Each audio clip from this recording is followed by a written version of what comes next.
What's up guys, welcome back to the channel and welcome back to another video. We are back in the garage with the 135. We got a couple of updates that we're going to talk about today, as well as a fun little install. Sort of a controversial product from what I'm understanding. We're going to jump into all of that in a minute. Before we do that, I want to tell you guys about a giveaway that I am collaborating with Aza Auto Wheel on. I have a custom made steering wheel that I designed and Aza Auto Wheel built, and I'm going to be giving it away to one of you guys. It is 100% free to enter. I will have the link down in the description. All you have to do is put in all of your information and you are officially entered. This is a worldwide giveaway, so it does not matter where you live. Anyone can enter. All right guys, so here is the steering wheel, and it's typically how I do the majority of my steering wheels. I go with the perforated leather with the M stitching, a little bit of Alcantara on the top and bottom. It's got the flatter bottom, and then this one has the CS style, GTS style stripe up top. So this wheel that I'm giving away, you guys, is going to fit 2, 3, and 4 F-Series M and non-M models. It will not come with an airbag or paddles or electronics or anything like that. You will be responsible for getting that if you want to keep the wheel. Typically these wheels custom made go for over $1,000. The craftsmanship on these is next level. They're freaking beautiful. They basically look like OEM, like they were made from the factory. I've done like half a dozen steering wheels with Aza Auto Wheel and all of them turn out incredible. They just do really good work over there. So yeah, like I said, if you guys want a chance to win that steering wheel, just enter your information down below in the link. I'm going to be announcing the winner on Instagram. I'll also post it on YouTube on December 17th, which is a Saturday. Like I said, there's no catches. It is free to enter. Anyone who wants to enter, just go ahead and throw in your information, and all of those names get entered into a spreadsheet. And then once we have all of the entries, I will use a random number generator to generate a number, and that will officially be the winner of the steering wheel. So make sure you guys enter, and good luck.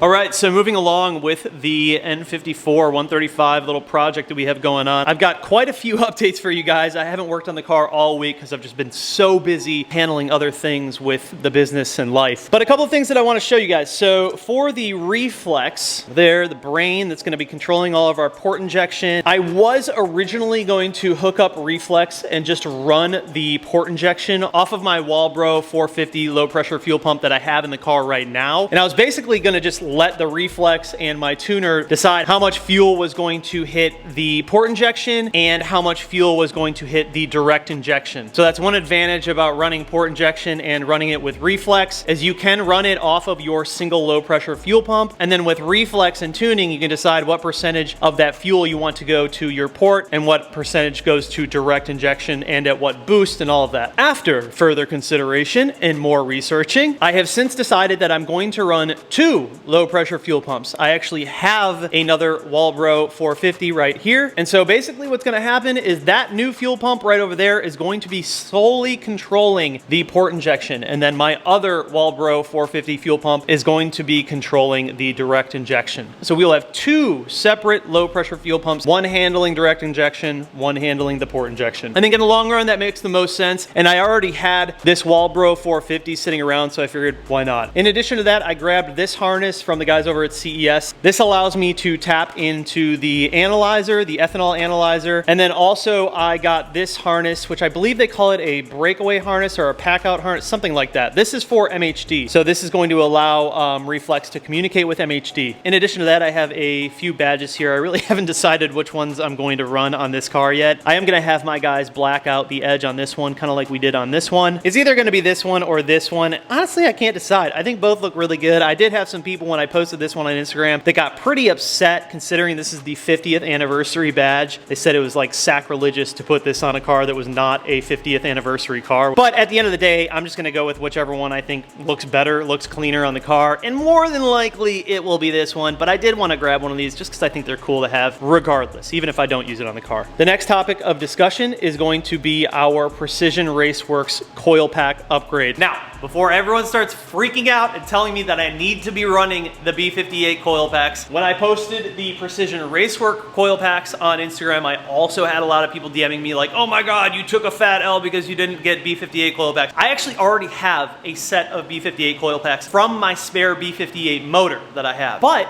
if I'm being honest, I've heard people that are running Precision Raceworks coil packs and they have zero issues, no misfires. And then on the other side, I hear the guys who are running the B58 coil packs and they're like, God, the Precision Raceworks are the worst, don't ever use them. It's been very split. And I think what it comes down to is just me trying it out myself and deciding from there. No matter what route you decide to go with a lot of these builds, if there's one thing that I've learned, the internet has a lot to say about it, but most times people are just generating those opinions from their own personal experience, and sometimes that can be flawed, even my own. We just learn as we try out these things and further educate ourselves from the experiences that we have from building our own cars. Now, it's not to say that these Precision Racework coil packs are going to work for me. I could very well down the road have some misfires, and it could be because of these coil packs. But at the end of the day, for me personally, I would like to try them out myself so I have firsthand experience. And then when people ask me in the future, I don't have to tell them, well, other people say they misfire. I can say they misfire. At least for me, they did. Hopefully that makes sense, but in my opinion, having firsthand experience with a lot of these parts is one of the most important tools you can have when recommending those modifications to other people. I've also heard of some people who are running the R8 coil packs in their N54s. Haven't done a ton of research on those, but who knows? Maybe that's an option in the future as well. So to put it simply, for now, we run these, we try these out, see if we like them. If we have issues, then I throw in my B58 coil packs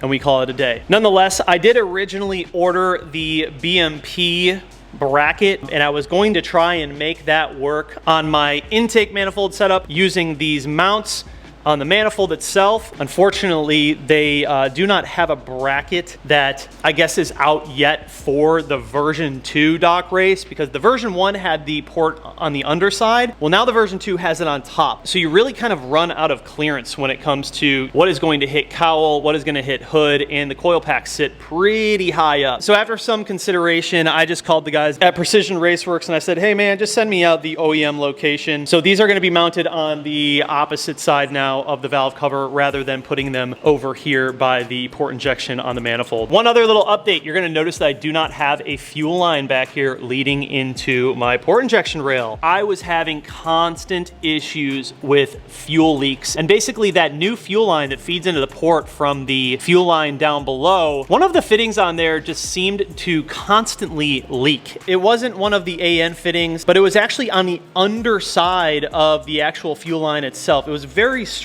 And so I ran the fuel line over to CES Motorsport and I said, hey, can you guys take a look at this? Like, does this look odd to you? And they recommended, you know what, let's just go ahead and make our own, because we looked at some of the fittings that were being used and honestly, they just sort of looked cheap. So we're actually going to just make our own. It's going to be a little bit more expensive, like $100 just to run that little fuel line, but it's going to be a much better product in the end. And that is sort of also why we're waiting on the reflex. And in addition to that, we're going to have to run a relay and a new fuel line. There's quite a bit more work that we have to do before we can even tap into the reflex part of the install. So all of that fueling stuff, the reflex is going to be in a future video. The other update that I want to talk to you guys about, I know there's a lot of updates and a lot of talking, I'm sorry, I apologize. But the other update that I want to talk to you guys about makes me so excited because you guys, we officially have locked down a set of flares for the rear of this car. Now, you guys know that the only thing I have been waiting on are the rear flares so I can finish this project. YouTube is an incredible tool to reach a lot of people, but I just have to give a massive shout out to this person who DM'd me on Instagram. I'm gonna throw his Instagram up right here because he has such a sick build going on. Make sure you guys check it out. But essentially, he went full beans and went with the OEM rear quarters. He's doing it the correct way, glass out, full repaint. I mean, it's definitely like another level build. He's doing the S65 engine, lots of really cool stuff that I want to do in the future, but it's just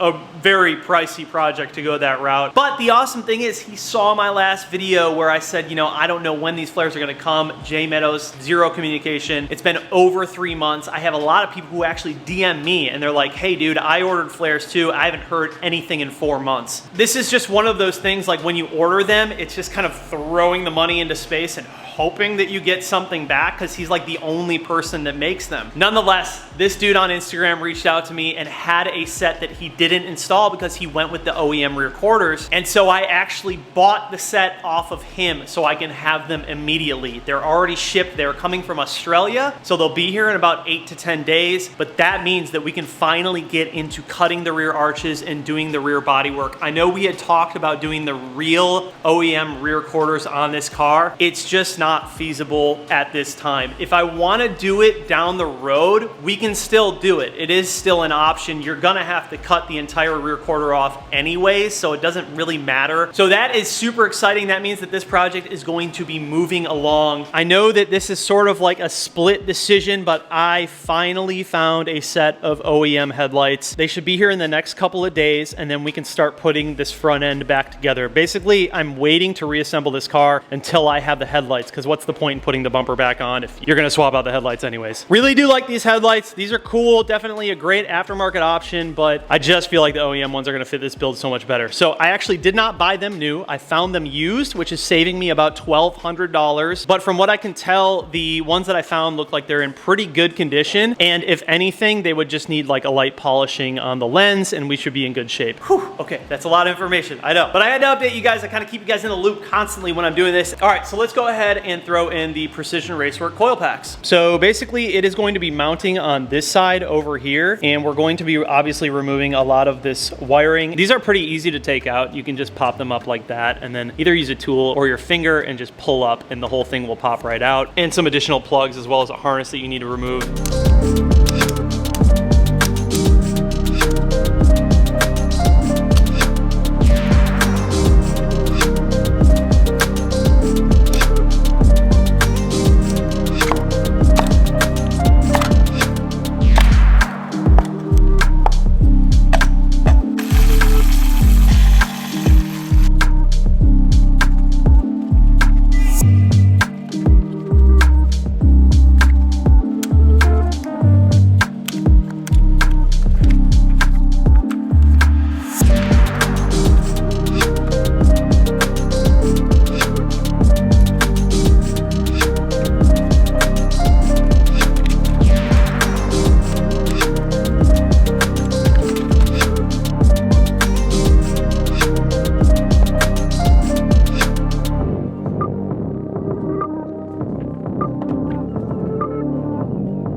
So I just finished up and I want to talk a little bit about my setup and how it might be a little bit different from yours. So the first thing I want to touch on is my spark plug wires. Originally, my plan was I was going to mount it to somewhere up here, but that just ended up not working because the mount that I got obviously does not work with the dock race. It was kind of just like a risky shot in the dark and I was going to see if I could make it work. So since that bracket was not meant for this manifold and this port injection rail and everything was just kind of in the way, that ended up not working out. But with that kit, you actually get longer spark plug wires to reach the coil packs over there. I didn't even think of that until I was installing mine and I'm like, oh crap, these are going to be way too long. Basically, these should just come up and plug directly in without all of the extra slack. So if you buy the kit that's meant for this location, you won't have extra slack like this. It doesn't look terrible, but I mean, it's probably going to look a lot better if you don't have a loom underneath here. The other thing is you want to be a little bit careful of wires hitting these fuel lines because they can get pretty hot. So that is just something to be cognizant of when you are doing the wire tuck. The other thing that I wanted to mention was in the other installs that I saw, a lot of people were running the wires on top and through like a loom. I decided to actually just loom it underneath the bracket. I think it just looks a lot cleaner. Like you don't have to look at all those wires. You don't have to look at a loom, literally just the plate and then your coil packs. And so really the only wires that are exposed are these little guys up here. I think overall that just looks a lot cleaner and everything tucked in there perfectly just fine. So that is that. Everything else is pretty self-explanatory. I mean, you just want to make sure that obviously your plugs and your wires are lining up with each cylinder. So 1, 2, 3, 4, 5, all the way to 6, or you for sure will get misfires if you don't do that. But yeah, all in all, pretty easy. I mean, it's probably like a 20-minute install, 30-minute install, you know, you go through,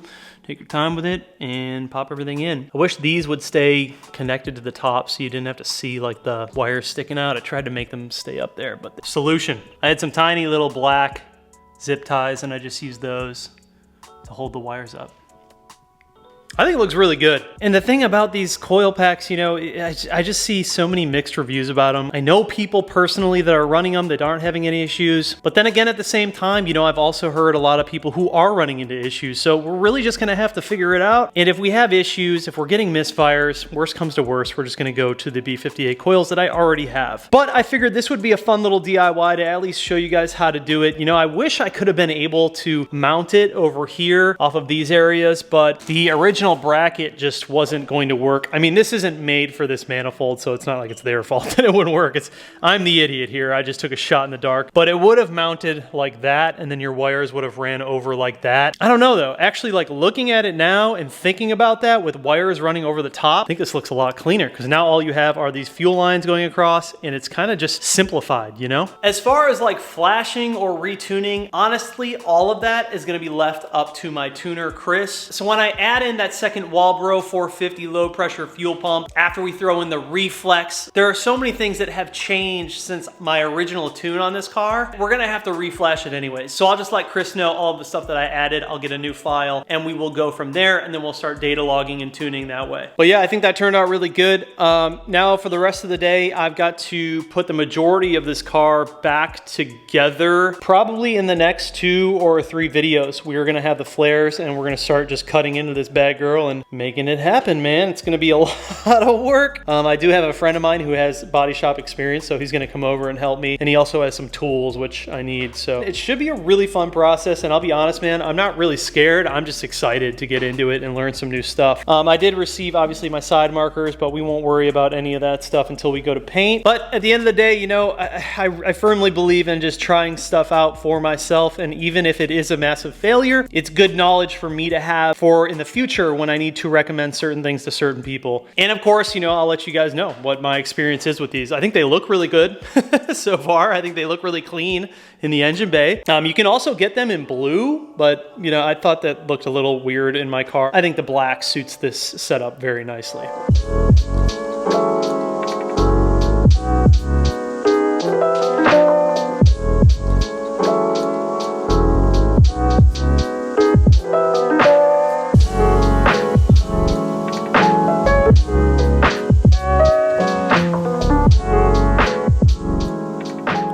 So that is going to wrap up today's video. Remember, if you want to win that free AZA Auto Wheel steering wheel, make sure you enter at the link down below. Good luck to everyone who is participating. It is a super sick wheel. Anyways, guys, I'm gonna have these coil packs linked down below if you're interested in buying a set. But that is going to wrap up today's video. Thank you so much for watching. I'll see you in the next one. Peace out.